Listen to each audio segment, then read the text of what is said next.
வாழ்க வையகம், வாழ்க வளமுடன். குரு வாழ்க, குருவே துணை.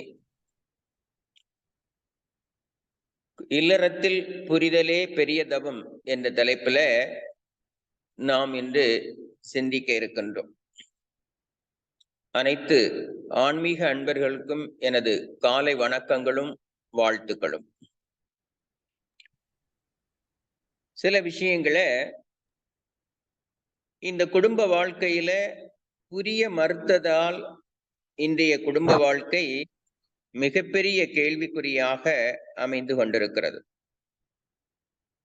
ஒன்று, நினைத்தவர்களோடு வாழ்பவர் சிலர், நினைத்து கொண்டே வாழ்பவர் பலர். இந்த உண்மையை அனைவரும் புரிந்து கொள்ள வேண்டும். எல்லோருக்கும் நினைத்தவர்களோடு வாழக்கூடிய வாய்ப்பு கிடைக்காது. அது சில பேருக்கு சாத்தியம். இப்படித்தான் இந்த உலகத்துல எல்லோரும் வாழ்ந்து கொண்டிருக்கிறார்கள் என்பதை புரிந்து கொண்டு விட்டால் பிரச்சனைகள் குறைந்து போய்விடும். ஆனா எதையோ ஒன்றை நினைத்து கொண்டு தன்னுடைய இளமை காலங்களில் ஏற்படக்கூடிய பல்வேறு விஷயங்களை தன்னுடைய வாழ்க்கையில் மனதில் வைத்துக் கொண்டு தன்னுடைய வாழ்க்கையை வாழ்பவர்கள் எப்பொழுதாவும் ஏதோ ஒரு வாய்ப்பு கிடைக்கின்ற பொழுது சண்டை சச்சரவுகளை தோற்றுவித்து விடுகிறார்கள். அதனால குடும்ப வாழ்க்கை கேள்விக்குறியாக போய்விடுகிறது. பேசுகிறவர்கள் நயமாக பேசி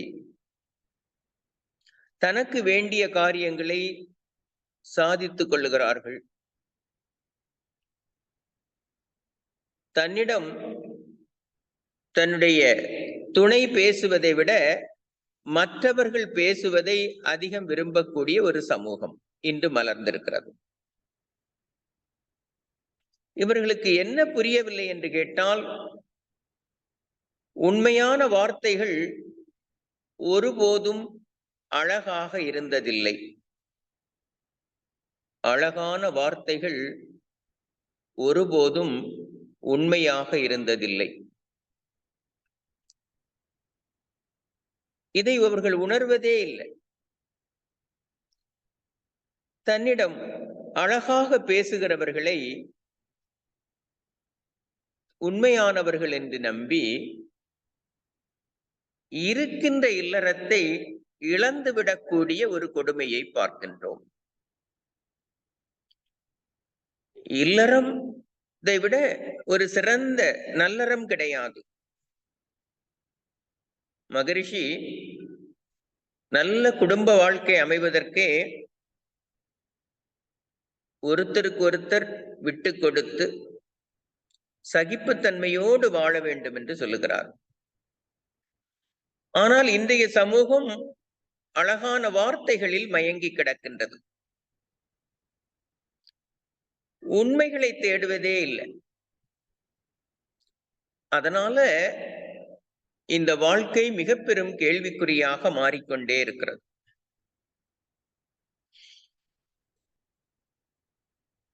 அழகாக நீங்கள் பார்த்தீங்கன்னா தெரியும், மனித வாழ்க்கையும் ஒரு கோலமும் ஒன்றுதான்.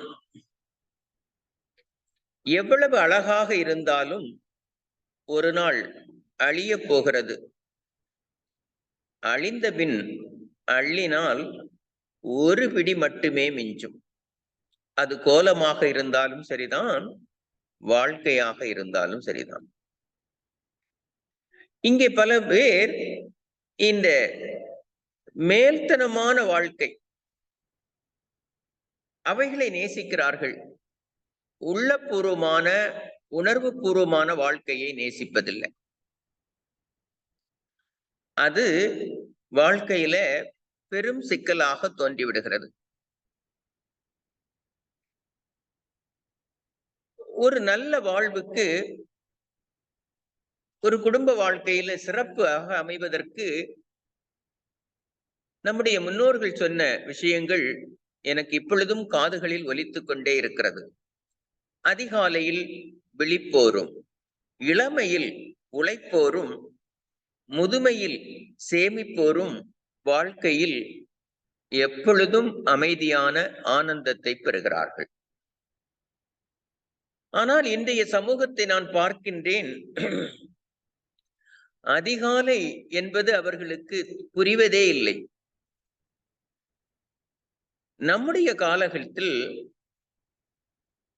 காலையில் கிணற்றிலே கணவன் நீர் இறைக்கின்றான், மனைவி அதை எடுத்துக்கொண்டு அதை வீட்டிலே வைக்கின்றாள். இப்படி தான் செய்கின்ற வேலைகளில் பங்கிடுதல் இயல்பாக இருந்தது. ஆனால் இன்றைக்கு இருவரும் காலையில் போட்டி போட்டு தூங்குகிறார்கள். எழுந்ததும் ஒருவருக்கொருவர் குற்றச்சாட்டுகளை வைக்கின்றார்கள். காலை உணவை மறந்தே விடுகிறார்கள். குழந்தைகளை கவனிப்பதிலிருந்து விலகிச் சென்று விடுகிறார்கள். வாழ்க்கையில பெரும் துன்பத்தை அல்லது இல்லறத்தில் இவர்களுக்குள் ஈடுபாடுகளை குறைத்து கொண்டு விடுகிறார்கள்.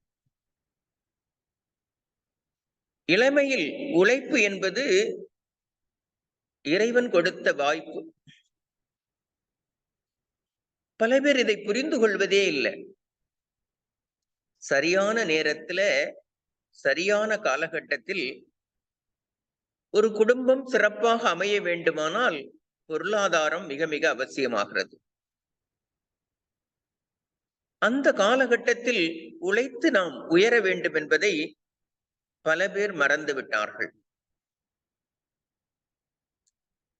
முதுமையை நோக்கி நகர்கிற பொழுது நம்முடைய முதுமை காலத்தை அதிகம் கஷ்டமில்லாமல் நாம் கழிப்பதற்கு கொஞ்சம் சேமிப்பு தேவைப்படுகிறது என்பதையும் இன்றைய இல்லறத்தில் இருக்கக்கூடிய இளைஞர்கள் மறந்து விடுகிறார்கள். அவர்களிடம் ஒரு கேள்வி வருகிறது, நாம் அனுபவிப்பதற்கு தானே சம்பாதிக்கின்றோம், ஆகவே எல்லாவற்றையும் செலவு செய்வதற்கு அவர்கள் தயாராகி விடுகிறார்கள். ஆனால் ஏதேனும் ஒரு சிக்கல் வருகிற பொழுது அதை எதிர்கொள்ள திராணியற்றவர்களாக, ஒரு காலத்துல ஆங்காங்கே கடன் வாங்குகிற ஒரு பழக்கம் உண்டு. சில நேரத்துல நாம் அதை தவறாக சொல்லுவதும் உண்டு. இப்பெல்லாம் அதையும் தாண்டி மீடியாக்களில் வந்து தன்னுடைய கஷ்டங்களை வெளிப்படுத்தக்கூடிய சூழலுக்கு தள்ளப்பட்டார்கள். அப்ப வாழ்க்கையில வெற்றி பெற வேண்டுமானால் அவர்கள் அதிகாலையில் எழ வேண்டும், இளமையில உழைக்க வேண்டும், முதுமை காலங்களை சரியாக கையாள்வதற்கு சேமிப்பும் அவசியம். இன்றைய இளைஞர்கள் அவசரமாக வாழ்க்கை துணையை தேடுகிறார்கள்.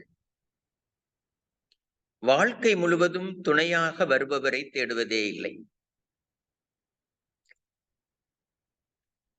இவர்களுக்கு என்ன புரியவில்லை என்று கேட்டால்,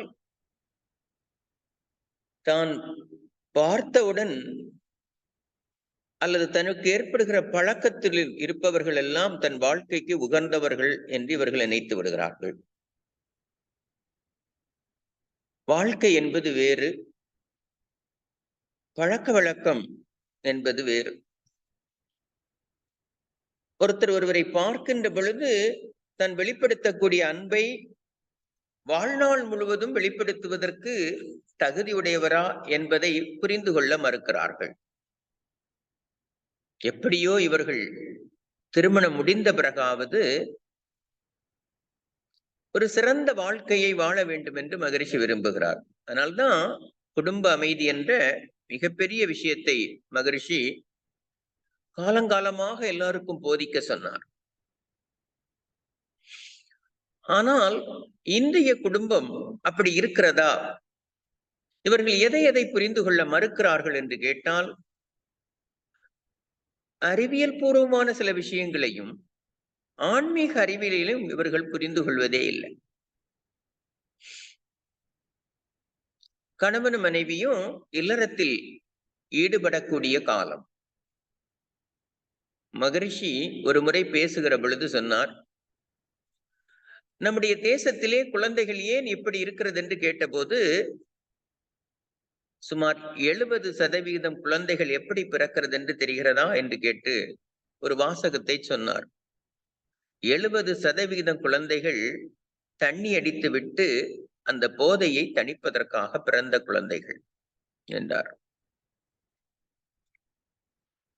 இன்னும் சில சதவீதத்தை குறிப்பிட்டு சொன்னார், இவர்கள் சண்டையை தீர்ப்பதற்காக பிறந்த குழந்தைகள். இப்படி நாம் உருவாக்கக்கூடிய நம்முடைய பாரம்பரியத்தை நிர்ணயிக்கக்கூடிய குழந்தைகள் எந்த திட்டமிடுதலும் இல்லாமல் இந்த சமூகத்திற்கு உருவாக்கப்படுகிறது. இங்கு இப்படி நினைத்து பார்ப்போம். கணவன் மனைவி இல்லறம், அவர்கள் ஒருவருக்கு ஆண் குழந்தை வேண்டும் என்று தோன்றுகிறது, ஒருவருக்கு பெண் குழந்தை வேண்டும் என்று தோன்றுகிறது. இந்த பரம்பரையை தீர்மானிப்பதில் இயற்கை ஆணிடம் XY என்ற குரோமோசோமையும் பெண்ணிடம் XX என்ற குரோமோசோமையும் கொடுத்திருக்கிறது. முதல்ல இயற்கையில இந்த உண்மையை அவர்கள் புரிந்து கொள்ள வேண்டும். இங்கே ஆண் குழந்தை வேண்டுமானால் திருமூலர் போன்றவர்கள் மிக அழகான சில விளக்கங்களை நமக்கு தருகிறார்கள். அதைத்தான் நான் ஆன்மீக விஞ்ஞானம் என்று சொல்லுகிறேன். இது ஒரு ஆணின் கையிலே இருக்கிறது. ஒரு பெண்ணோடு இணைகின்ற பொழுது எந்த குரோமோசோமை செலுத்துவதற்கு என்னவென்ன அபியாசங்களை அவன் கடைபிடிக்க வேண்டும் என்று ஒரு விதிமுறைகள் இருக்கிறது.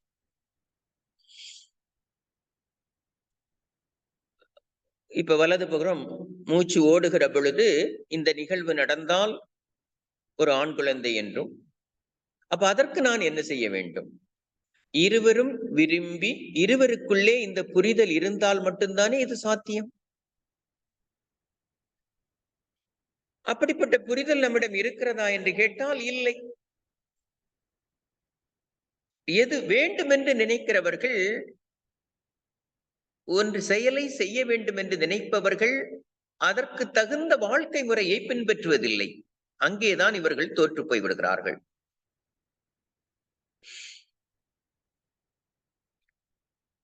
ஒருவர் அனுசரித்து போனால் இவர்கள் வாழ்க்கையில் மிகப்பெரிய சாதனைகளை புரிந்துவிட முடியும்.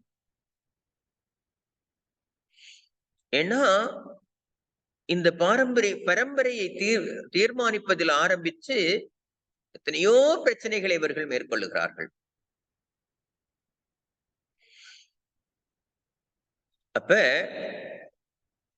இல்லறம் நடக்கின்ற பொழுது பாருங்க, அந்த குழந்தை உற்பத்தி காலகட்டத்துல திருமூலர் பல பாடல்களை எழுதுகிறார். மகரிஷி பல விஷயங்களை சொல்லுகிறார்.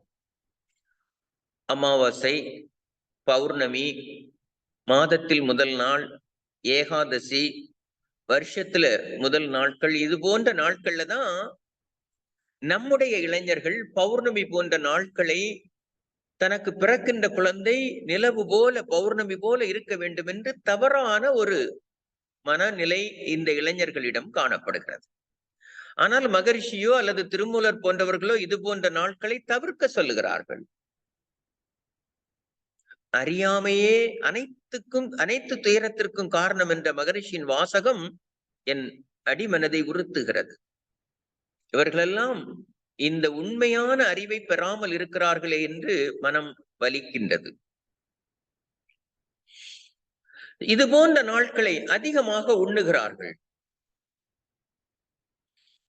இந்த நாட்களை சிறப்பான நாட்களாக நினைத்து வெளியே சென்று சுத்திவிட்டு இரவு வேளைகளிலே நிலவு வெளிச்சத்திலே சுத்திவிட்டு நன்றாக உண்ணுகிறார்கள்.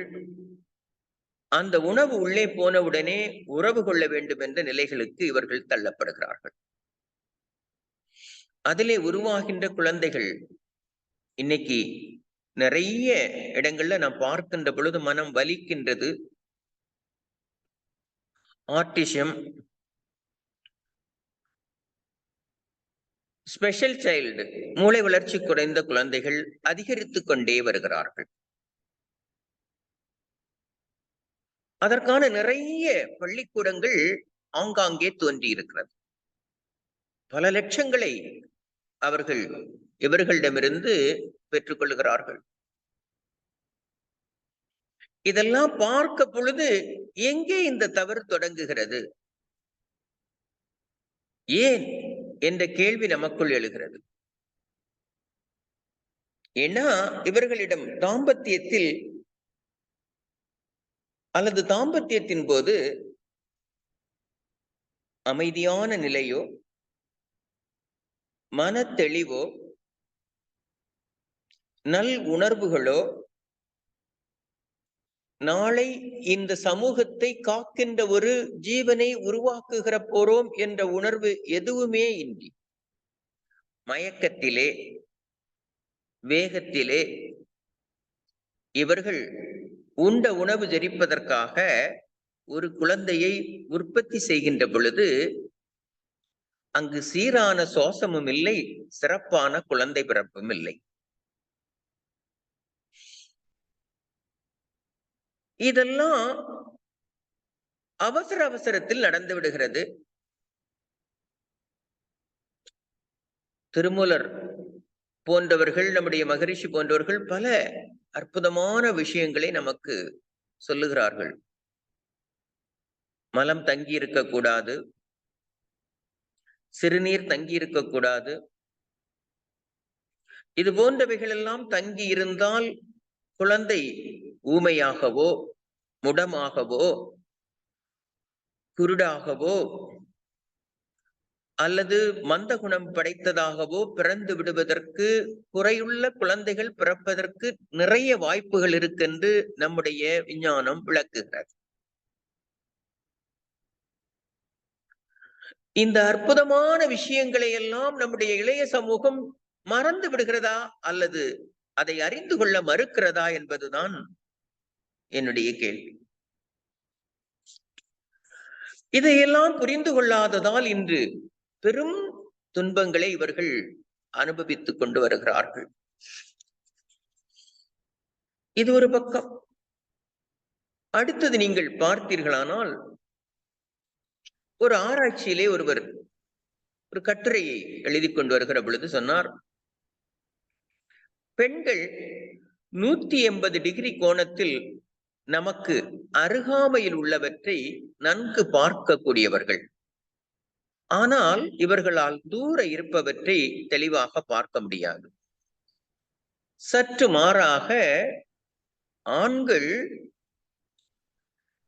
90 டிகிரி கோணத்தில் தூர இருக்கின்ற பலவற்றை பார்க்க முடியும், அருகில் உள்ளவற்றை பார்க்க முடியாது என்று. இந்த புரிதலும் வேண்டும். ஏன்னு கேட்டா, நிறைய வீடுகள்ல நான் பார்க்கின்றேன், ஒரு ஆண் கேட்பது, இந்த சைக்கிள் சாவி எங்க வைத்தேன், இந்த கார் சாவி எங்க வைத்தேன், நான் வச்ச இடத்துல காணல, யார் எடுத்தது போன்ற சண்டைகள் பல வீடுகள்ல அரங்கேறுவதை நாம் பார்க்கின்றோம். சாக்ஸ கலத்தி போட்டேன், நான் போட்ட இடத்துல காணல, நீ பார்த்தியா என்று நிறைய வீடுகள்ல கடும்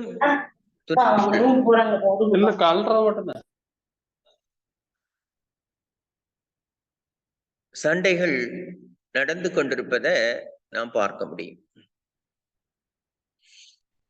இது போன்ற நிறைய ஏன் ஏற்படுகிறதுன்னு கேட்டா, விஞ்ஞானபூர்வமான உண்மை இதுதான். ஒரு பெண்ணால் அருகாமையில் இருப்பவைகளை மிக கவனமாக பார்க்க முடியும். ஒரு ஆணுக்கு அருகாமையில் இருக்கக்கூடிய விஷயங்களை பார்க்க முடியாது. இந்த உண்மையை தெரிந்து கொண்டு இவர்கள் இப்படித்தான் இருப்பார்கள், இப்படித்தான் இருக்க முடியும், இதுதான் இயற்கையினுடைய உண்மை நிலை என்பதை உணர்ந்து அதற்கு அவர்கள் உதவுவது போல வாழுகின்ற பொழுது, ஒருவருக்கு ஒருவர் வாழுகின்ற பொழுது இந்த துன்பங்களை இவர்களால் தவிர்த்து கொள்ள முடியும்.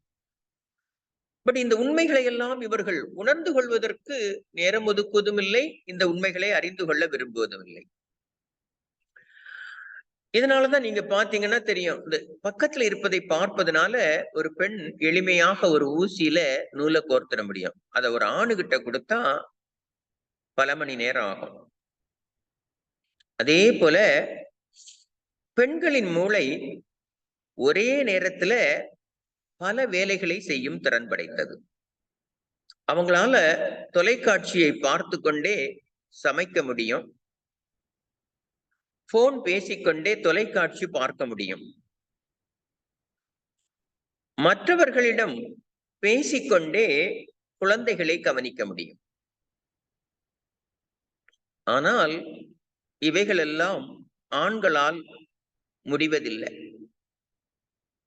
அவர்கள் ஒரே நேரத்துல ஒரு வேலையைத்தான் செய்ய முடியும். இதையும் நான் நிறைய வீடுகள்ல பார்க்கிறேன். நான் செய்யறேன் இல்ல, நீங்க செய்ய மாட்டீங்களான்னு ஒரு சண்டை வருகிறது. இல்லறம் இந்த உண்மைகளை புரிந்து கொள்ள வேண்டும், இந்த உண்மைகளை புரிந்து கொள்ள மறுக்கிறது. ஏன்னா ஆனால் ஒரு காரை ஓட்டி செல்கிற பொழுது தூரத்தில் இருந்து வரக்கூடிய விஷயங்களை வேகமாக கணித்து விட முடியும்.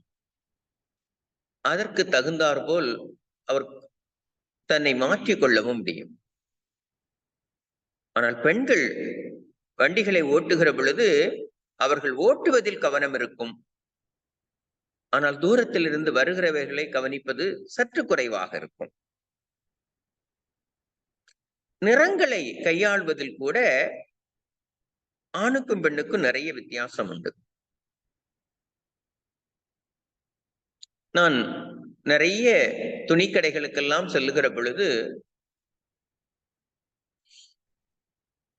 ஆண் தனக்கு வேண்டிய துணியை 5 நிமிடத்தில் தீர்மானித்து விடுவார். ஆனால் ஏன்னா அவருக்கு இந்த நிறம் வேண்டும், அந்த நிறத்தை பார்த்தவுடன் அது தனக்கு வேண்டிய துணி என அவர் நிர்ணயம் செய்து விட முடியும். ஆனால் பெண்கள் அப்படி அல்ல. அவர்கள் ஒரு நிறத்தை மனதில் வைத்திருப்பார்கள், அதனோடு கூடிய உப நிறங்களையும் அலசி ஆராயக்கூடிய திறன் படைத்தவர்களாக இருப்பதை பார்க்க முடிகிறது. அதனால் அதனோடு இணைந்த பல்வேறு துணிகளை அவர்கள் பார்க்கின்றார்கள், அதை ஒட்டிய விஷயங்களை அவர்கள் அறிந்து கொள்ள முயற்சிக்கின்றார்கள். அப்படி அவர்கள் அறிந்து கொள்ள முயற்சிக்கிறதுனால ஒரு நாள் முழுவதும் கூட ஆகிவிடுகிறது. ஆகவே இந்த வித்தியாசம் இருவருக்கும், ஒரு ஆணுக்கும் ஒரு பெண்ணுக்கும் இருக்கிறது என்பதை புரிந்து கொண்டு அதன் மூலமாக இவர்கள் வாழ்க்கையை அமைத்துக் கொண்டால் துன்பங்கள் குறைவாக இருக்கும். இந்த புரிதல் மிக மிக அவசியம். மொழி, பெண்களால் லகுவாக பல மொழிகளை கற்றுக்கொள்ள முடியும். அதிக மொழிபெயர்ப்பாளர்களாக நம்முடைய தேசத்திலே இருப்பவர்களும் பெண்கள்தான்.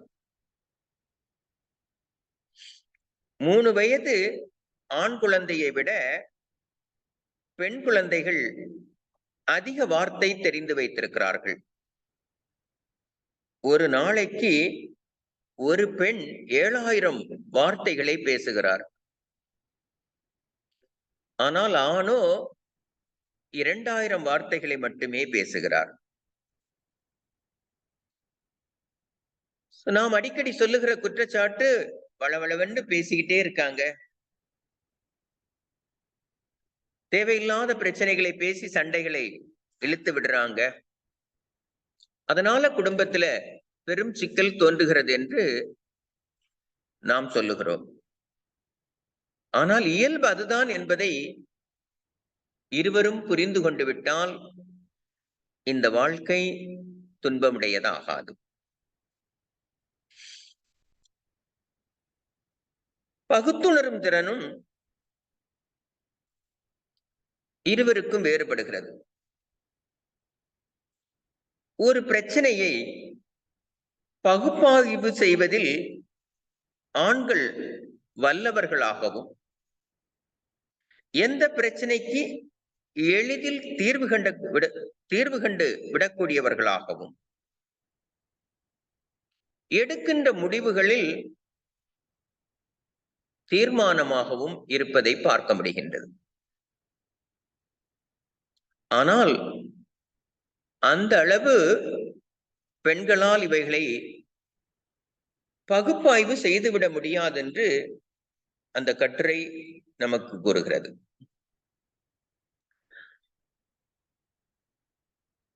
பெண்கள்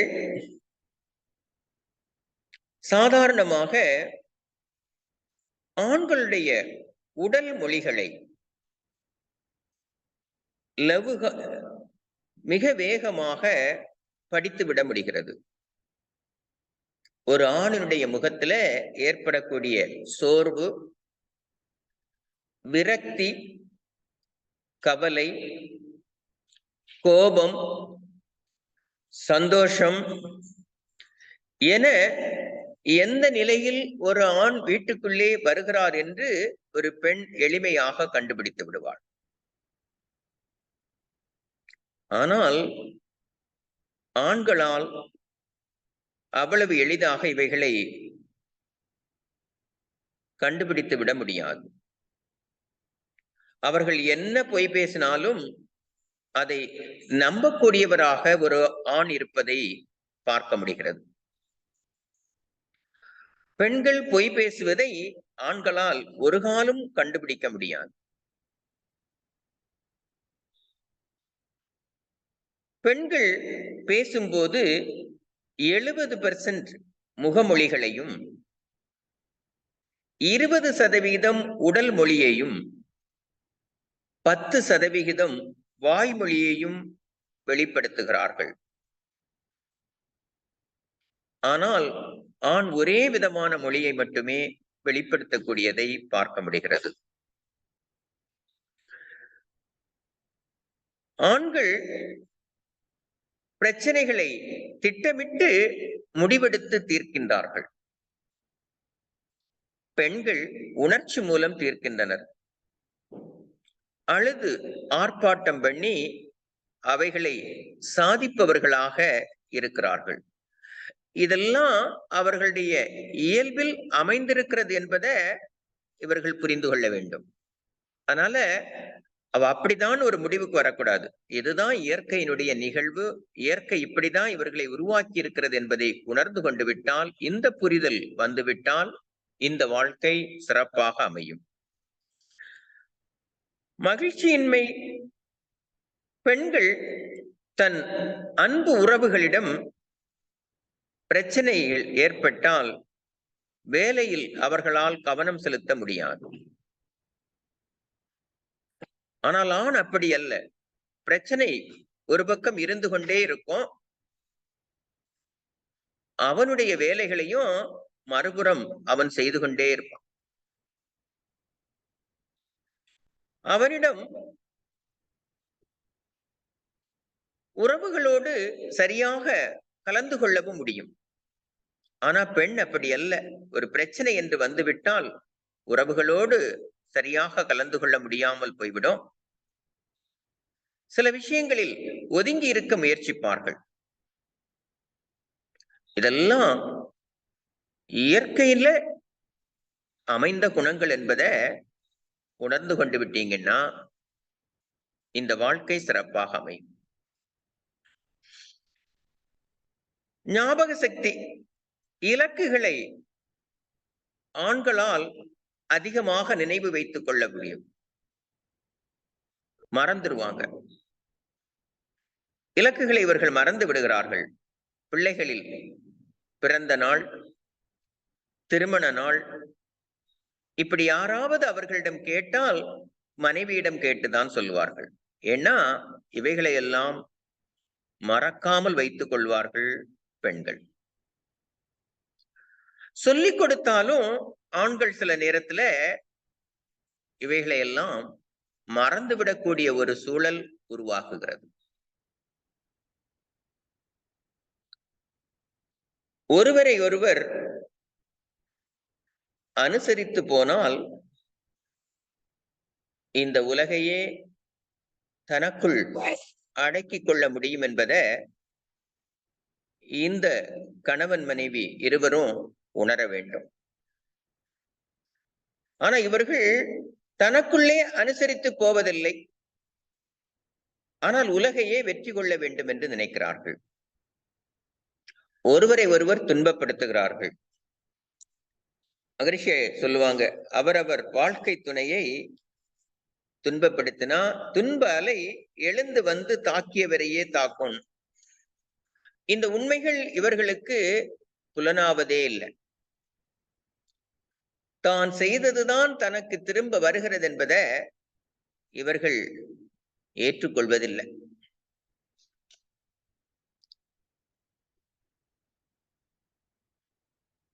நாளும் இல்லை, பொழுதும் இல்லை, நன்மையும் இல்லை, தீமையும் இல்லை, வாழ்வதென்று இணைந்து விட்டோம்.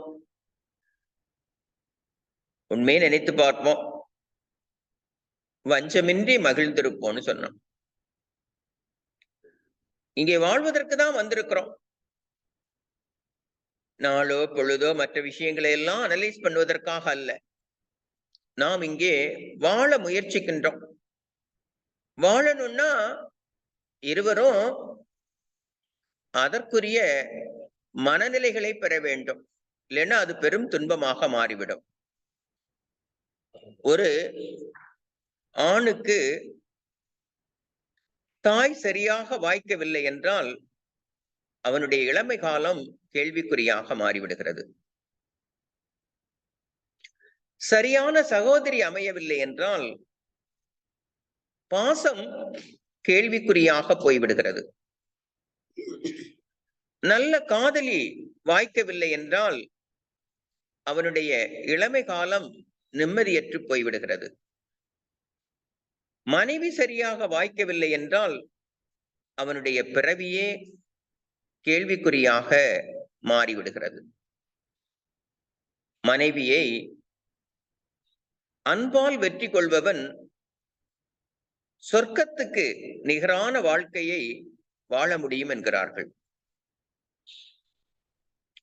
அப்ப அது போன்ற உயர்ந்த ஒரு வாழ்க்கை முறை இவர்களுக்கு வேண்டுமென்றால் வாழ்க்கையில இந்த உண்மைகள் இயற்கையினுடைய அமைப்புல இப்படித்தான் கொடுத்திருக்கிறது என்ற உண்மைகளை உணர்ந்து கொண்டு அதற்கு தகுந்தாற்போல் தன்னுடைய வாழ்க்கை முறையை அமைத்துக் கொள்ளுகிற பொழுது துன்பங்கள் குறைய காண்கின்றோம். ஒவ்வொருவரும் இந்த வாழ்க்கையில கணவன் மனைவியை வெற்றி கொள்ள நினைக்கின்றான். மனைவி கணவனை வெற்றி கொள்ள நினைக்கின்றார். இருவரும் வெற்றி கொள்ள நினைத்தால் வாழ்க்கை தோற்று போய்விடும். இங்கே ஒருவருக்கொருவர் தோற்று போக பழக வேண்டும். தோற்று போக பழகுகின்ற பொழுது வாழ்க்கை வெற்றியுடையதாக மாறும். அப்ப கணவன் மனைவியிடமும் மனைவி கணவனிடமும் தோற்பது தவறல்ல. இந்த வாழ்க்கைதான் வெற்றி பெற வேண்டியிருக்கிறது. மனைவியை அடக்குபவன் பிறவிதோறும் தோற்பான் என்று ஒரு வாசகம் உண்டு. அன்னையையும் அன்னையால் அன்பால் அரவணைக்கப்பட்டவன் நேசத்தையும் பாசத்தையும் சுவாசிப்பான் என்று சொல்லுவார்கள். அன்பும் அரவணைப்பும் தான் நம்முடைய வாழ்க்கையினுடைய மிக உயர்ந்த பண்பாடு. இந்த குடும்ப வாழ்க்கையில இந்த புரிதல் மிக மிக அவசியம். சந்தோஷம் இருக்க வேண்டும் குடும்பத்துல, ஆனால் சந்தேகம் என்று ஒன்று இருக்கக்கூடாது. அன்பு இருக்க வேண்டும் குடும்பத்துல, ஆனால் ஆணவம் வரக்கூடாது. நாம நிறைய இடங்கள்ல அன்பை விட ஆணவமே மேலோங்கி இருக்கிறத பார்க்க முடிகிறது. கண்டிப்பு இருக்க வேண்டும். குடும்பம்னா ஒரு ஒழுங்கமைப்புக்குள்ள இருக்க வேண்டும். அது எல்லா விஷயங்களிலும் இருக்க வேண்டும். ஏன்னா மகரிஷி அடிக்கடி சொல்லுவாங்க, ஒழுக்க மீறிய காம நோக்கம் என்று சொல்லுவார். இந்த குடும்ப வாழ்க்கையில இந்த ஒழுக்கம் ரொம்ப முக்கியம். கண்டிப்பு இருக்க வேண்டும், ஆனால் கட்டாயம் இருக்கக்கூடாது. விருப்பம் அது மிக மிக அவசியம். குடும்பத்துல ஒருவரை ஒருவர் வெறுப்பில்லாது வாழ்வது மிக மிக அவசியம். ஏன்னா வெறுப்பு வந்துடுச்சுன்னா விருப்பம் போயிடும். இது நிறைய குடும்பங்கள்ல நாம பார்க்க முடிகிறது. ஆரம்ப காலத்தில் இந்த வாழ்க்கையை விரும்பி ஏற்றுக்கொள்ளுகிறார்கள். காலம் செல்ல செல்ல ஒருவர் மீது ஒருவர் வெறுப்பை காட்டுவதை பார்க்க முடிகிறது. இது வேதனையான விஷயமாக முடிந்து போய்விடுகிறது. சில நேரங்கள்ல வாழ்க்கையே கேள்விக்குறியாக மாறிவிடுகிறது. நம்பிக்கை இருக்கணும். ஒருவரை ஒருவர் ட்ரஸ்ட் பண்ணிக்கணும். நம்பிக்கை இல்லைன்னா இந்த வாழ்க்கை நடிப்பாக போய்விடுகிறது. இன்று நிறைய வீடுகள்ல இந்த பிரச்சனையும் தலை தூக்குவதை பார்க்கின்றோம். இந்த நம்பிக்கையை பல வீடுகள்ல பல குடும்பங்கள்ல இன்றைய இளைஞர்கள் இழந்து நிற்பதை பார்க்கின்றோம். அதன் மூலமாக பல்வேறு துன்பங்களை இவர்கள் அனுபவித்து வருகிறார்கள். அப்ப நம்பிக்கை வேண்டும், அங்கே நடிப்பு இருக்கக்கூடாது. ஆனா பல இடங்கள்ல நடித்து கொண்டுதான் இருக்கிறார்கள். உண்மை அல்ல, உண்மையாக வாழக்கூடிய பழக்கத்திலிருந்து விடுபட்டிருக்கிறார்கள். உண்மையாக இருக்கணும்னு சொல்லுவாங்க. ஆனால் நிறைய வீடுகள்ல இன்னைக்கு பொய் மட்டுமே தலை தூக்கி இருப்பதை பார்க்க முடிகிறது. ஆக மகரிஷி ஒரு குடும்ப அமைதி வேண்டும், அதற்கு நிறைய நாம் தியாகம் செய்ய வேண்டும், விட்டு கொடுக்க வேண்டும், சகிப்புத்தன்மை வேண்டும் என்று சொன்னார். ஏன்னா ஒவ்வொருவரும் இணைகின்ற பொழுது, இந்த குடும்ப வாழ்க்கையில நாம் இணைகின்ற பொழுது பல்வேறு எதிர்பார்ப்புகளை மனதிற்கொண்டு இணைகின்றோம். அவைகளெல்லாம் ஒரு காலகட்டத்துல திரும்பி பார்க்கின்ற பொழுது அதுல எத்தனை சதவிகிதம் நிறைவேற்றப்பட்டிருக்கிறதுன்னு கேட்டா இல்ல. அதற்கு அடிப்படை காரணம், இந்த உண்மைகளை இங்கே நாம் வாழத்தான் வந்திருக்கிறோம் என்ற புரிதல் இல்லாததே காரணமாக நிற்கிறது. பல பேருடைய வாழ்க்கையை பார்த்தீங்கன்னா பகட்டாக மாறி போய்விட்டது. நாம் எதற்காக இணைந்தோம், இந்த சமூகத்திற்கு நான் என்ன செய்ய போகின்றோம், இந்த குடும்ப அமைதி நாளைக்கு எவ்வளவு பெரிய உயர்ந்த விலை மதிப்பு மிக்கதாக மாறப்போகிறது என்பதெல்லாம் மறந்து பல குடும்பங்கள்ல இன்றைக்கு போட்டியும் பொறாமையும் வெறுப்பும் பகையும் பழியும் வந்து நிற்கிறது. விளைவு இந்த உறவே கேள்விக்குறியாக மலர்ந்து நிற்கிறது. இதிலிருந்து இவர்கள் விடுபட வேண்டுமானால் இந்த வாழ்க்கையை பற்றிய புரிதல் வேண்டும், தனி மனிதனை பற்றிய புரிதல் வேண்டும், இயற்கையினுடைய அமைப்புகளை பற்றிய புரிதல் வேண்டும். இறை நம்மை எதற்காக இந்த பூவுலகிற்கு அனுப்பி இருக்கிறது என்ற புரிதலையும் இவர்கள் பெற்றுக்கொண்டு சிறப்பாக வாழ வேண்டும் என்று கூறி வாய்ப்புக்கு நன்றி கூறி நிறைவு செய்கின்றேன். வாழ்க வளமுடன், வாழ்க வளமுடன், வாழ்க வளமுடன்.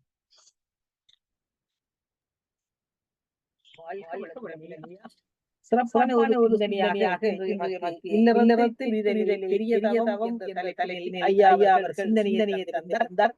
ஐயா அவர்கள் இன்றைய காலகட்டத்தில் நினைத்தவரோடு வாழ்பவர் சிலர், நினைத்துக் கொண்டே வாழ்பவர் சிலர். இவற்றினால் வாழ்க்கையில் சண்டைகள் நிகழ்ந்து கொண்டிருக்கிறது தொடங்கிய ஐயா அவர்கள் உண்மையான வார்த்தைகள் அழகாக இருப்பதில்லை, அங்கு புரிதல் என்பது இல்லை என்பதற்காக மிக அழகாக எடுத்துக்காட்டி இன்றைய சமுதாயம் அழகிய வார்த்தைகளில் மயங்குகிறது. அதனால் வாழ்க்கையும் கேள்விக்குறியாக போய்கொண்டிருக்கிறது என்று பல உதாரணங்களை எடுத்துரைத்து இந்த குடும்ப வாழ்வு சிறப்பாக அமைவதற்கு முன்னோர்கள் எப்படியான அறிவுரைகளை எல்லாம் கூறியிருக்கிறார்கள் என்ற அந்த விளக்கங்களையும் நமக்கு தந்து இன்றைய இளைஞர்கள் வாழ்வு முழுவதும் துணையாக வரக்கூடிய துணையை தேடுவதில்லை. அது மட்டுமின்றி இன்றைய குடும்பங்கள் ஒரு திட்டமில்லாமல் குழந்தைகளை பெற்றெடுக்கிறார்கள். அங்கு ஆன்மீக விஞ்ஞானம் அறியப்படாமல் போகிறது என்பதற்குரிய விளக்கங்களை எல்லாம் எமக்கு சிறப்பாக தந்து இவற்றையெல்லாம் இன்றைய சமுதாயம் மறக்கிறது. ஏன் அங்கு புரிதல் இல்லாமல் போகிறது என்று ஒவ்வொரு விடயமாக எடுத்து ஆராய்ந்து எமக்கு தந்த ஐயா அவர்கள் இந்த பெண்கள் ஆண்களது இயல்பு எப்படியானது என்பதை ஒவ்வொருவரும் புரிந்து கொண்டால் அங்கு வருகிற சிக்கல்களை நாங்கள் தவிர்த்துக் அங்கு வாழ்க்கை சிறப்பாக அமையும். கணவன் மனைவி இருவரும் அனுசரித்து போக வேண்டும். மனைவியை கணவன் அன்பால் வெற்றி கொள்ள வேண்டும். கணவன் மனைவியிடமும் மனைவி கணவனிடம் தோற்று போனால் வாழ்க்கை வெற்றி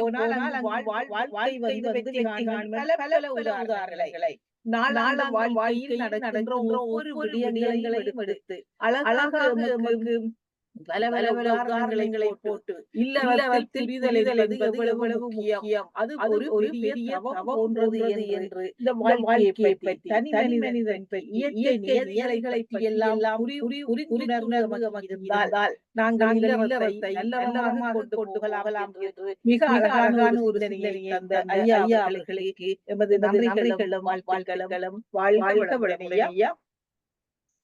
இப்பொழுது கருத்துரை வழங்குவதற்கு முனைவர் மாணிக்கவாசகம் ஐயா அவர்களை அன்போடு அழைக்கின்றோம். வாழ்க வளமுடன் ஐயா.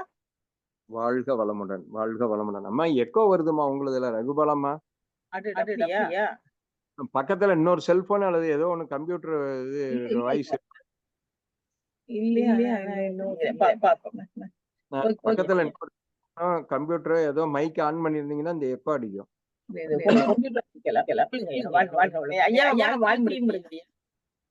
வாழ்த்திடலாங்க. மிக அற்புதமாக நமக்கெல்லாம் ஒரு குடும்பத்தை எப்படி குடும்பத்துக்குள்ளார எப்படி இருக்கணுங்கிறத தெரியாம அவரு ரெண்டாவது என்னை பேசும்போது என்னை பிடிச்சி திட்டுற மாதிரியே இருந்தது. கண்ணாடி அங்க வச்சுட்டேன், ஜாவி இங்க வச்சுட்டேன். என் குடும்பத்துல ரெகுலரா நடக்கிறது இதுதாங்க. டெய்லி 1 hour நாங்க எல்லாரும், நானு, என் பையன், என் சிஸ்டர், என் அண்ணாரு, மிஸ்ஸஸ் எல்லாமே பாத்தீங்கன்னா இது எங்கேயோ வச்சுட்டேன், இது எங்கேயோ வச்சுட்டு நான் இது அப்பதான் நினைச்சேன், சரி நம்மளை பிடிச்சி திட்டுறாராட்டுக்குது கணேஷ்.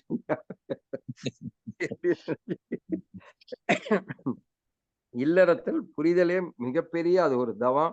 அதுதான் தற்சோதனை. அதுதான் நல்ல அற்புதமான ஒரு பயிற்சி கூடம்னு சொல்லி நல்லா சொன்னாருங்க ஐயா அவர்களை. துரிய நிலையிலிருந்து எல்லாரும் வாழ்த்திடலாம். பேராசிரியர் கே கணேசன் ஐயா அவர்கள் வாழ்க வளமுடன்.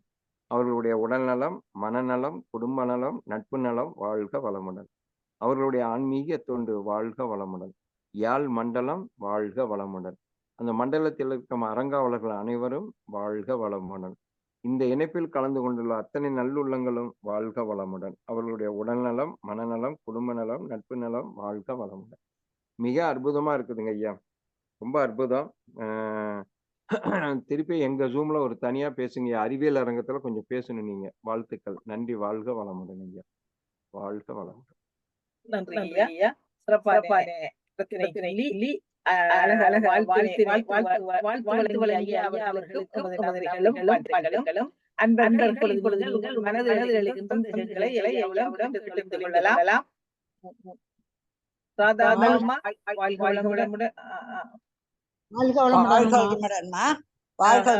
நன்றிம்மா, நன்றிம்மா. வாழ்க வளமுடன் வாய்ப்பு ஐயா. கணேஷ் ஐயா வாழ்க வளமுடன் ஐயா.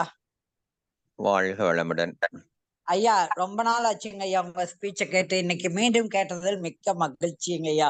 நல்ல கருத்தான ஸ்பீச் கொடுப்பீங்க. ரொம்ப ரொம்ப அருமைங்க ஐயா.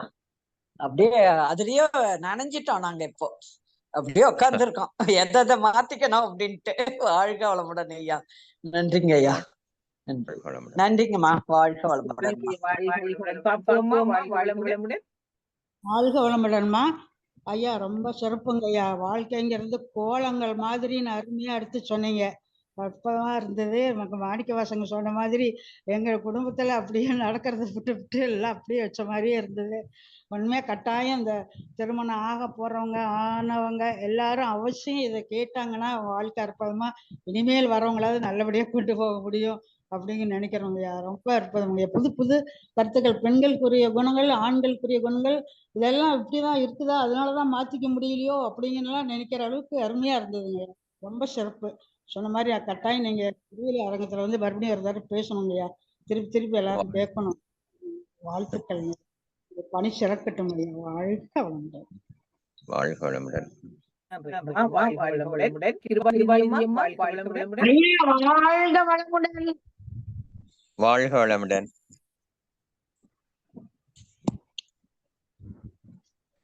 சத்தியகான் ஐயா வாழ்க வளம். வாழ்க வாழ்க. நான் கிருபாநிதி பேசுறேன் ஐயா. வாழ்க வளமுடன். ஐயா நீங்க அழகா எல்லா வழியிலையும் எடுத்து சொன்னீங்க. ஒரு சிறு தம்பதிகள், அதாவது சின்னன்னா ஒரு கல்யாணம் ஆகி 4 வருஷம் 7 வருஷம் 10 வருஷம் இப்படி எல்லாம் வீட்டுல இருக்காங்க. அந்த சமயத்துல இந்த முதியோர்கள் எப்படி தள்ளி போகணுங்கிறத ஒரு வரி எடுத்து சொன்னா கூட அது பலருக்கு உதவியா இருக்கும்யா. ஏன்னா அந்த காலத்தை இந்த காலத்தை லிங்க் பண்ணியே பல வீடுகள்ல சண்டை வருது. நான் அப்படி இருந்தேன், நீ இப்படி இருந்த, எங்க காலம் மாமியாட்ட இது ரொம்ப நான் பல கேக்குறேன். ஒரு நாள் ஒரு பெரிய ஸ்பீச்சை கொடுத்துடலாம். நன்றி ஐயா.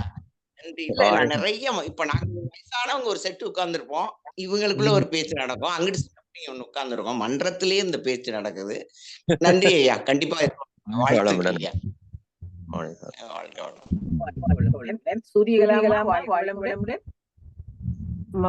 வளமுடன் ஐயா. வாழ்க வளமுடன்மா. எப்படிங்க இருக்கீங்க? நல்லா இருக்கிறோம். சிந்தனை ரொம்ப அருமையா இருந்தது. அதான் இன்றைய சமூகம் அழகான வார்த்தைகளில் மயங்கி கிடக்கிறதுன்னு சொன்னது, கோலத்தையும் வாழ்க்கையும் ஒப்பிட்டு சொன்னது ரொம்ப அருமையா இருந்தது.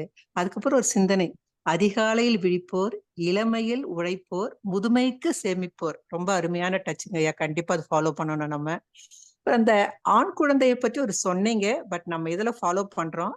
அது சயின்டிபிக்கலா ஓகேவா நம்ம சொல்லலாமா? மத்தவங்களுக்கு அறிவுரை சொல்லலாமா? இதுக்கு பதில் சொல்லுங்க. நிறைய விஷயங்களை நாம ட்ரை பண்ணாமலே விட்டுருக்கிறோம். சரிங்க ஐயா. பேர்ல நாம இந்த முயற்சிகளை மேற்கொள்வதே இல்லை. ஆக்சுவலா இந்த முயற்சிகளை 100% பேர் சக்சஸ் ஆயிருக்காங்க. அதனால முயற்சிகளை மேற்கொள்ளாமலே நாம என்ன செய்ய முடியாது, அதை ரிஜெக்ட் பண்ண முடியாது இல்லையா? சரிங்க ஐயா. முயற்சிகள்ல நம்ம ஈடுபட்டோம்னா நிச்சயமா அதுக்கு பலனும் உண்டு. நன்றிங்க ஐயா. நன்றிங்க ஐயா. வாழ்க வளமுடன் ஐயா.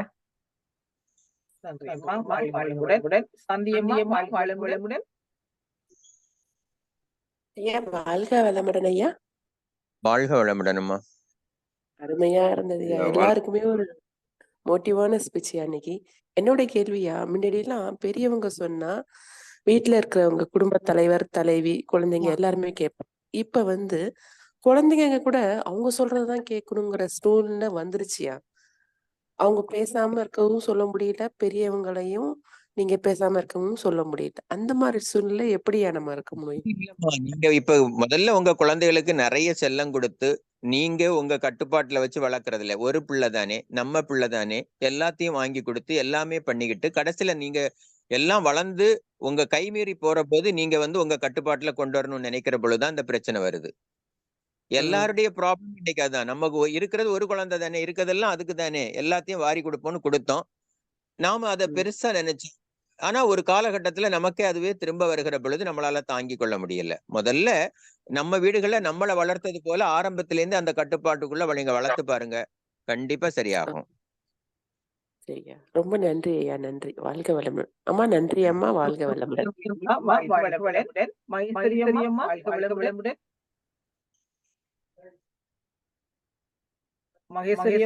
வாழ்க வளமுடன். சரி, அடுத்தது வாழ்க வளமுடன். ஐயா வாழ்க வளமுடன். ரொம்ப நாள் ஆச்சு. மகிழ்ச்சி. ஆ ஓகே ஓகேம்மா. ஓகே, அடுத்தது யார் பாருங்கம்மா. வாழ்க வளமுடன்.